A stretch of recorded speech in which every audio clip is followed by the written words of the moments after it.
Good morning. Very good morning, my dear students. So the chapter which we are going to start today, that is current electricity. Chapter number 9, current electricity, its A part, that is electric current. Now the first part given in your book, that is sources of direct current. So what do you mean by, first of all, the term direct current? Direct current is that electric current in which the electrons flow only in one direction and they are of constant magnitude.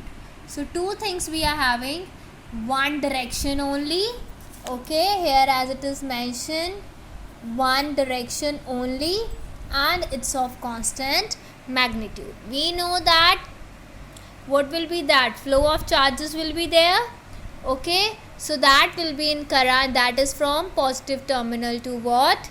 Negative terminal. So direct current is a current of constant magnitude in one direction and the current flows from the positive terminal of the cell to negative terminal of the cell.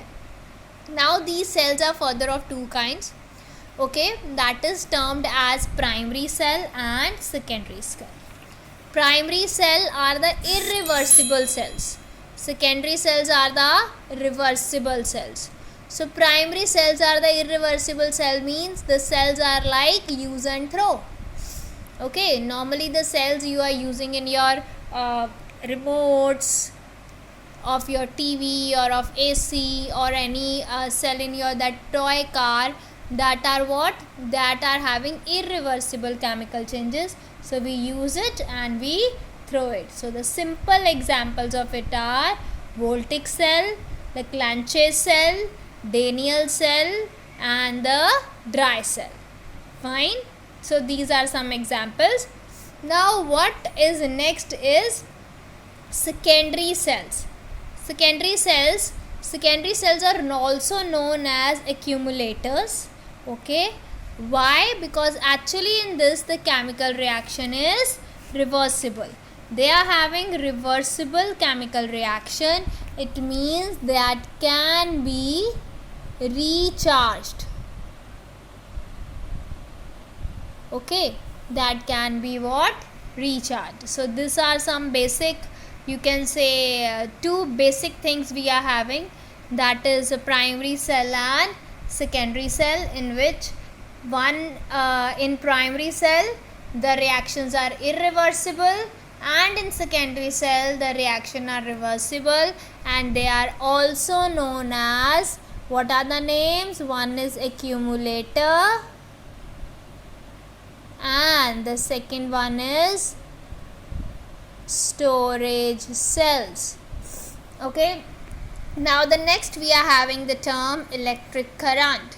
What actually the electric current is? That is rate of flow of charge. So rate of flow of charge, we are taking it as a current.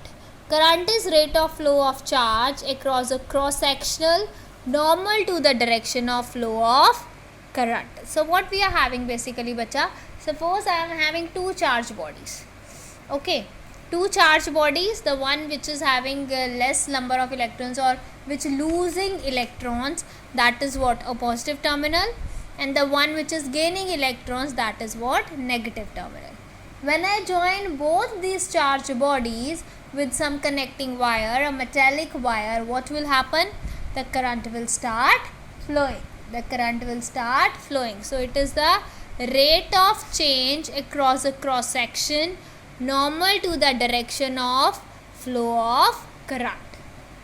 Okay, so this rate of change is defined as current, that is Q upon T, and Q is what, beta? That is flow of electrons. So N is representing the term electron and N here is what? The number of electrons. So can I write this I as plus minus Ne upon T? Okay, so now we can say, suppose we are having any electrolyte. Okay, so flow of charge is there, we are having negative ions, we are having positive ions. So now if I am having positive ions, that positive ions as having the charge Q1 and the number is N1 for the positive ions. Okay, and for the negative ions I am having number N2, charge Q2, and this is what negative ions. So this is representing the negative charge. So N1 Q1 negative ions minus N2, this will be what again minus. So the total we are having charge as N1 Q1 plus N2 Q2. So while putting it here, I am having a equation that is N1 Q1 plus N2 Q2 upon T. Okay, so it's basically rate of flow of charge. It's basically is what? It is rate of flow of charge.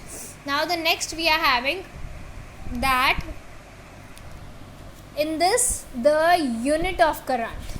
Now what is the unit of current beta? See, here we are writing here it as I is equal to Q upon T. What is the unit of charge? That is coulomb. What is the unit of time? That is second. So the charge of current we are having, that is 1 coulomb per second. This 1 coulomb per second is represented as ampere. Okay, this 1 coulomb per second is represented as ampere. So how we will define 1 ampere? 1 ampere is defined as that 1 coulomb charge is flowing per second. Okay, 1 coulomb charge flowing per second. The variety of ways to represent its smaller units, that is milliampere, microampere, okay, nanoampere. So micro is for 10 raised to power minus 6 and milli is for 10 raised to power minus 3. The next now we are having symbols used in circuit diagrams. There are variety of symbols we used in circuit diagrams. Before that we are using one term here, that is AC. That is the alternating current. Alternating current means one thing, they are not having the same magnitude, and the another thing, the direction can also be reverses. As in case of direct current, what we are having, same magnitude in one direction. So there are variety of symbols we are using. See becha, in your book 9.2 they have shown you different components which we are using.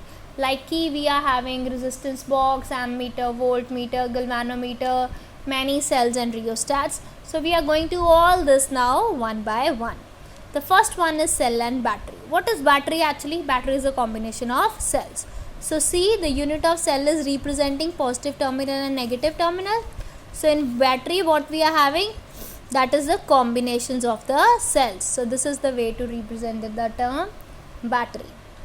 Okay, and these cells are what? Yes, these cells are what? They are the direct current is flowing through these cells. Direct current is flowing. Direct current is flowing. Next, AC source. See beta, for AC source we are using this sign. Fine. So this wave is showing that direction is reversing and changing in the magnitude. So AC is the one in which they are having what? AC is one, they are having what? Directions can also be reversed and change in magnitude can also be there. Okay. So now the next we are having key. There are three kinds of key: plug key, switch and tapping. Actually this is very important to make the current pass through the circuit or don't allow the current to pass through the circuit. When your key is open, no current supply will be there, and when your key is closed, current supply will be there. So this is the different way to represent it. Plug key, how the plug key is there beta? That it's like this. We are having, this is suppose the base, here is partition and here is a hole. Okay, and this kind of key is there. When we put this key in this hole, then that is representing a plug key. Similarly, we are having switch and tapping key. I'll post the pictures of all these diagrams. You just take one thing into consideration. When key is closed, current will pass. When key is not closed, current will not pass. Similarly, we are having three different terms again, that is resistance wire, resistance box and rheostat. First of all, I am going to discuss about resistance wire. But the resistance wire is like a fixed wire we are having, okay, that is having a fixed resistance. A particular amount of hindrance will be applied by this.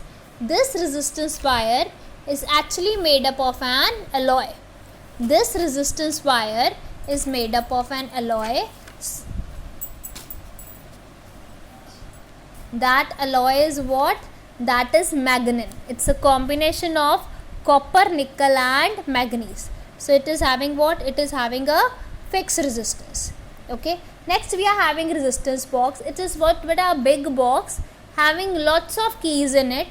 But on at each and every key they have mentioned the fixed resistance. You take out the which key you are plugging in. So that will saying this much amount of resistance is passing. Fixed amount of resistance are marked, but yes, you can vary the resistance, you can increase or decrease the resistance in this. The next we are having what? Rheostat. Rheostat is the basic source of variable resistance. In rheostat we are having one jockey. What we are having, I will post its picture also, a detailed of its construction also. Suppose like this, a wire is coiled on it, okay, and on this wire we are having one jockey. This is movable. I move it here, the resistance will vary. I move this jockey here, I move this jockey here, so the resistance is what? It's varying. So this is the way to represent it. Suppose your current is coming from this side, A and B point, jockey is at the center. So this much resistance only it will consider. So wherever you move the jockey, you will able to have the variable resistance. The next now we are having ammeter, voltmeter and galvanometer. What basically bacha ammeter is? Ammeter is used, okay, to know the magnitude of the current, that how much current is actually passing from the object. So here you can see we represented it as by A, because units are what? Ampere, okay. So positive sign on one side and negative sign on the another side. Positive sign is representing that current is entering from this side, and negative sign representing current is going from this side, okay. So this is what a case of ammeter. There are different kind of ammeters which are required, to measuring alternating and the direct current. The next now we are having voltmeter. Next we are having what? Voltmeter. Voltmeter is used basically to find out the potential difference between the 2 points. The potential difference between the 2 points, the connecting wires, whatever we are having, okay. So we are going to find out the potential difference between the 2 points. In this, the positive sign indicates that at what terminal of it the current must enter through it, okay, and that is at what? High potential. So the from where side the current is entering, it is at high potential. Voltmeter beta usually having high resistance and doesn't draw an appreciable current from the circuit. So what they are saying, the resistance is high, so that's why it's not able to measure the current.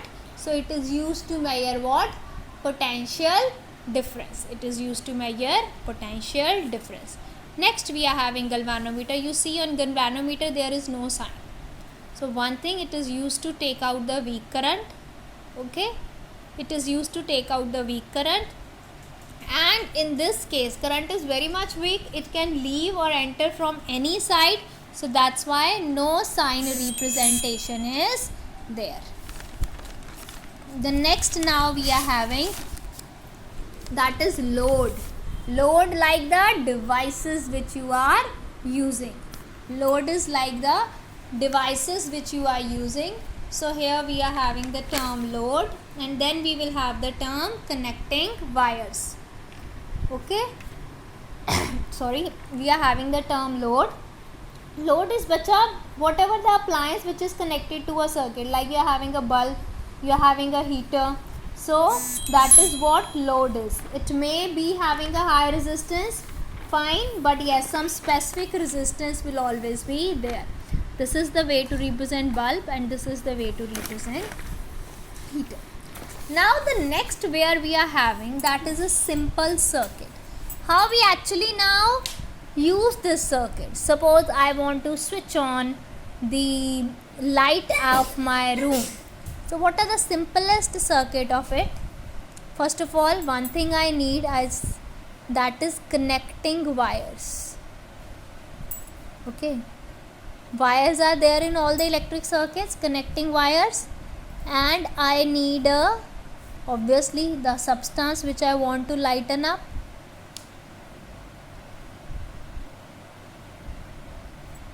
Okay, now for to switch on this, I need a battery or a cell.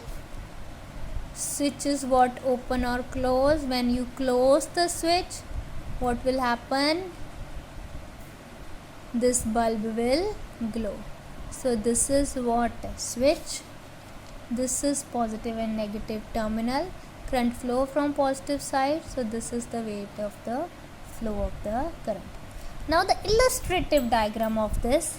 See beta, what I am having? I am having a cell. The first thing what I am having a cell. Okay, now this cell is further joined with key or a switch.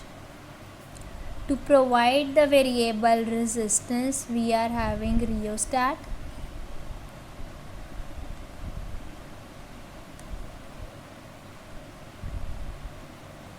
Fine. The object which I want to lighten up, the bulb I am having.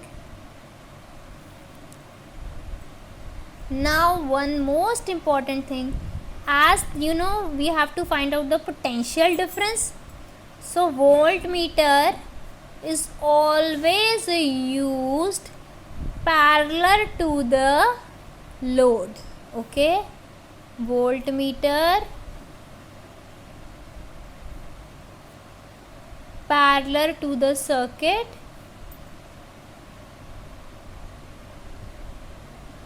or load. And ammeter beta, ammeter is always in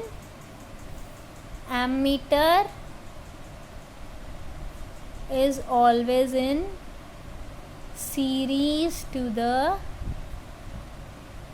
circuit. Okay, so now the next we are having insulators and conductors. You know what are insulators? Which do not conduct electricity, having a high resistance and no free electrons. So insulators are what having there? No free electrons, so no movement will be there, and high resistance. So in conductance, what we are having? Free electrons. That is very important. We are having a free electrons. Next, now the term we are having closed and open circuits. What we are having? Closed and open circuit. See bacha, when circuit is open, no flow of current. When circuit is closed, current will flow. When circuit is closed, current will flow. So now they can ask you a question in a paper by showing you a diagram. Suppose if I am using a metal wire, a cell and a bulb. Bulb will glow. If I break that metal wire, it means continuity of circuit is not there, so bulb will not glow. And if with this half metal wire and a half thread I am using, as the figures show in your book 9.13, so again the current will not flow because the circuit is incomplete. What closed circuit do? It complete the circuit. Complete the circuit. So current flow.